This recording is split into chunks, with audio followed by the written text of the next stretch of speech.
Olá pessoal, sou a professora Rita Maria e a gente vai continuar essa discussão, o que é a Sociedade de Proteção Animal espera de seus representantes no CONSELA e em CEUAS, principalmente nas CEUAS, né? Então, em primeiro lugar, a participação ativa, a participação em todas as reuniões é de fundamental importância. Conhecimento das normas, conhecer todas as resoluções do CONSEA, conhecer as legislações, o decreto existente.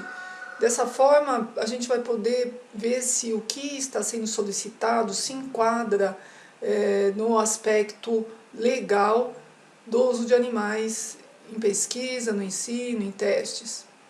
Conhecimento dos fundamentos da ciência de bem-estar animal, para que a gente possa poder avaliar o protocolo e ver se o que está sendo oferecido ao animal permite que ele tenha, mesmo sendo objeto de pesquisa, ter bons níveis de bem-estar animal e como que esse nível pode ser melhorado com a implementação, com o refinamento. Então, fazer sugestões em relação a isso necessita de tempo. Necessita de tempo porque nós precisamos fazer a leitura dos protocolos antes das reuniões, não somente fazer a leitura, mas nós precisamos pesquisar para ver se o que está sendo proposto não tem um método alternativo, ou se essa pesquisa proposta ela já não foi realizada, se não é apenas uma repetição de algum outro experimento. Então, é importantíssimo que a gente esteja disponível para fazer essas buscas. Nos aspectos administrativos, avaliar se o formulário está devidamente preenchido, senão ele deve retornar para o pesquisador e para a sua equipe, para complementar as informações. Se esse formulário está acompanhado de todas as autorizações, do conhecimento também do responsável técnico. Então, por exemplo, se vai se fazer o uso de animais selvagens, é necessária a autorização específica de órgãos que vão aprovar essa pesquisa com o uso de animais selvagens. Avaliar também, o formulário ele tem um espaço perguntando a experiência do pesquisador. Eu acho isso muito superficial, né? Colocar só lá, eu tenho experiência de 30 anos, né? Mas qual é essa experiência? Tem experiência com a espécie proposta? Eu acho que a gente pode questionar as coisas para poder melhorar. E se a gente não questionar, a gente não vai conseguir propor uma nova normativa. Então aqui é uma discussão que muitas vezes causa alguns conflitos, porque a partir do momento que, por exemplo, a gente é médico veterinário, a gente teoricamente pode estar fazendo tudo que seja de responsabilidade desse profissional. Mas se eu não tenho experiência com alguma espécie, isso vai afetar não só o bem-estar dos animais, mas vai afetar também o experimento. Então, tentar avaliar como que a gente pode entender, conhecer se esse pesquisador realmente tem experiência com essa espécie que está sendo proposta, com a coleta que está sendo proposta, como esse animal vai ser manejado, como esse animal, o que vai ser coletado. Em relação à manutenção dos animais, saber, né, onde eles vão ser mantidos, a questão ambiental, de conforto, quanto tempo, se o animal vai estar isolado ou se ele vai ser mantido em grupo, porque a maioria das espécies é social e quando o indivíduo fica isolado, ele acaba tendo um sofrimento só por conta desse isolamento. Os aspectos nutricionais, entrando um pouquinho agora na questão de bem-estar animal, que vocês vão ter um pouquinho mais para frente, mais aprofundadamente, mas vai ter jejum, esse jejum proposto é prolongado, ele é necessário, e a qualidade também do que está sendo oferecido, ou se faz parte da pesquisa, causar uma deficiência nutricional a esse animal. Dos aspectos sanitários, né, da higienização, de todos os aspectos para manter também a saúde desse animal enquanto ele vai ser pesquisado. Os aspectos comportamentais, conhecer dessa espécie que está sendo trabalhada é fundamental para que a gente possa implementar desafios para esse animal, para que a gente possa, por meio de enriquecedores ambientais, dar desafios para que esse animal possa se distrair e possa ter um melhor nível de bem-estar. A gente precisa estudar, né, a espécie utilizada para poder fazer essas propostas, então saber o que um camundongo gosta, como ele gasta o seu tempo, como ele poderia ser desafiado dentro de um recinto, uma gaiola pequena, o que eu posso estar colocando nessa gaiola ou não, de enriquecedor. O número de animais, né, a necessidade de fazer uma análise estatística. Então, essa é uma questão importante que a gente sempre deve levar em consideração se é possível diminuir o número de animais que está sendo usado e com que base esse pesquisador escreveu no protocolo esse número que foi especificado. Então, entender por que é esse número. A origem dos animais. Então, eu vou dar um exemplo com cães e gatos, mas antes muitas instituições de pesquisa pegavam cães e gatos de centros de controle de zoonoses, e esses centros entregavam, já que esse animal vai morrer mesmo, vamos entregar para fazer pesquisa. Mas eu defendo a ideia de que se vai fazer uma pesquisa séria, a origem do animal precisa ser fidedigna também. Então, que esses pesquisadores consigam recursos para comprar esses animais e que não sejam aceitos animais, por exemplo, doados por esses centros de controle de zoonose. São animais que não têm histórico nenhum, a gente não sabe os aspectos sanitários e eles já vieram de um abandono, eles já passaram por uma captura, uma manutenção em canil e vamos dispor esses animais novamente a um grande estresse, mantendo-os em biotério e sendo sujeitos de pesquisa. O mérito científico. Muitos falam que o Comitê de Ética não deve avaliar o mérito científico, mas não tem como a gente avaliar eticamente, fazer uma avaliação ética, se a gente não avaliar o mérito científico.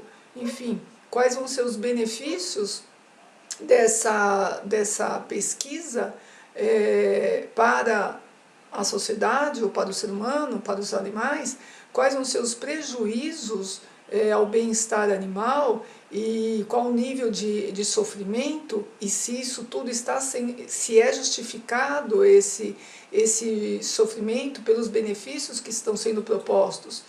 Então, essa discussão a gente tem que levar adiante e nós temos que entender então um pouco da pesquisa para poder fazer uma análise sim do seu mérito. Então, um exemplo aqui de aprovação em massa, que foi uma experiência que eu passei em um comitê de ética, e simplesmente listaram quais eram os protocolos, somente o parecerista tinha lido cada protocolo, os protocolos, e aprovação em massa. Alguém tem alguma coisa contra? Então está aprovado em massa. Então, nesse momento, tinha sido a minha primeira reunião e eu falei, olha, tenho algumas dúvidas, e como eu tinha lido cada protocolo, eu fui indo ponto por ponto. Geralmente as pessoas não gostam, né? Os pesquisadores que estão lá geralmente não gostam, que a gente vai questionando, mas é nosso papel como voz desses sujeitos de pesquisa, desses animais, que não tem como se defender. Nós somos os defensores deles nos comitês de ética e temos que fazer esse papel. O outro exemplo é o número abusivo de animais. Não no sentido de não ter feito uma análise estatística para ver se essa amostra que está sendo proposta é realmente necessária. Então, eu tive já várias experiências em comitês que a gente conseguiu reduzir o número de animais fazendo consultas com estatísticos e fazendo uma proposta para o pesquisador em relação a uma outra amostragem. Mas também precisa tomar cuidado para que realmente essa amostra seja válida para que esse estudo não seja no futuro invalidado e que tenha que ser repetido.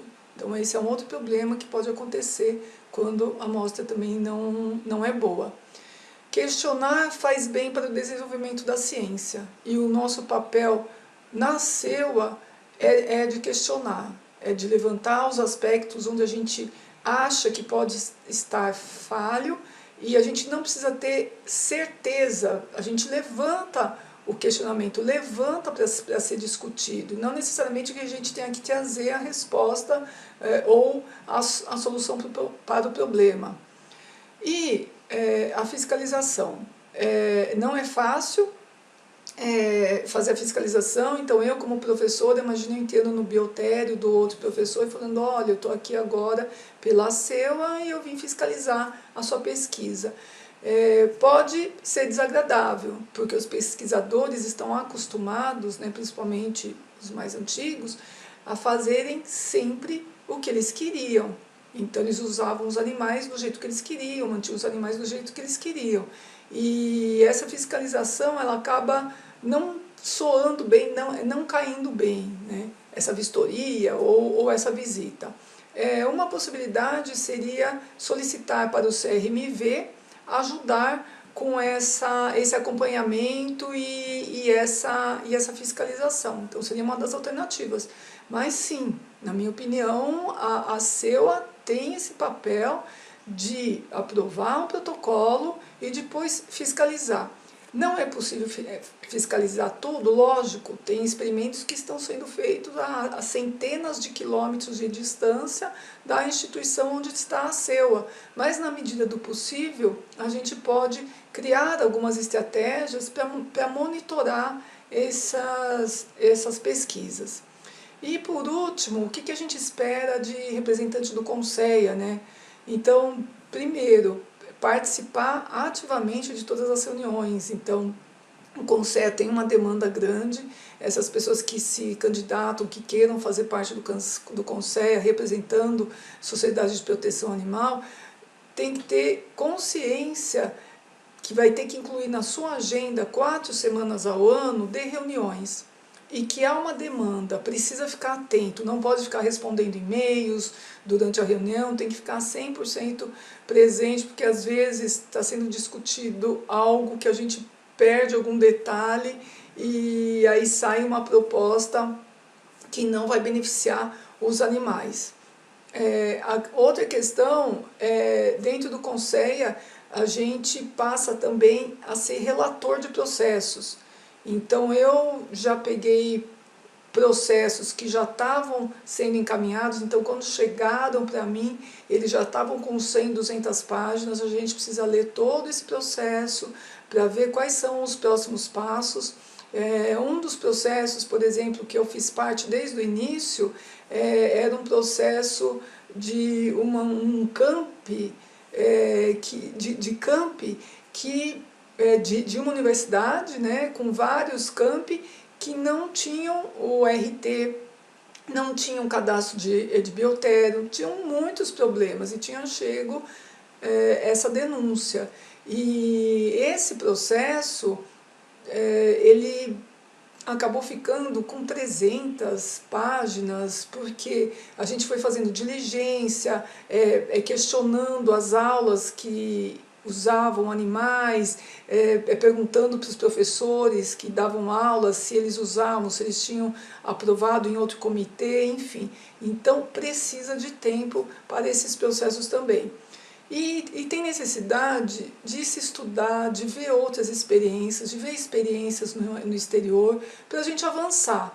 Não é só fazer parte lá do CONSEA, né? Não é só sentar naquela cadeira de conselheiro e ajudar nas aprovações e nas discussões, mas tentar ter essa visão do futuro e como a gente pode estar caminhando, fazendo propostas, fazendo novas normativas para que a gente consiga cada vez mais melhorar a vida desses animais que são usados em pesquisa, ou mesmo reduzir seu número.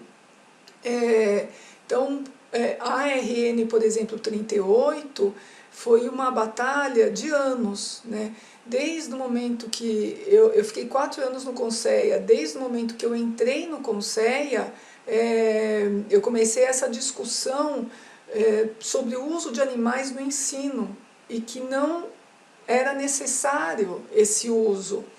E as discussões foram ao longo desses anos, e apenas no último ano que eu estava lá, conseguiu-se aprovar essa RN 38, lógico, não da forma como, como representante de sociedade de proteção animal, eu gostaria, e como a proteção animal que estava por trás, né, sustentando essa proposta, gostaria.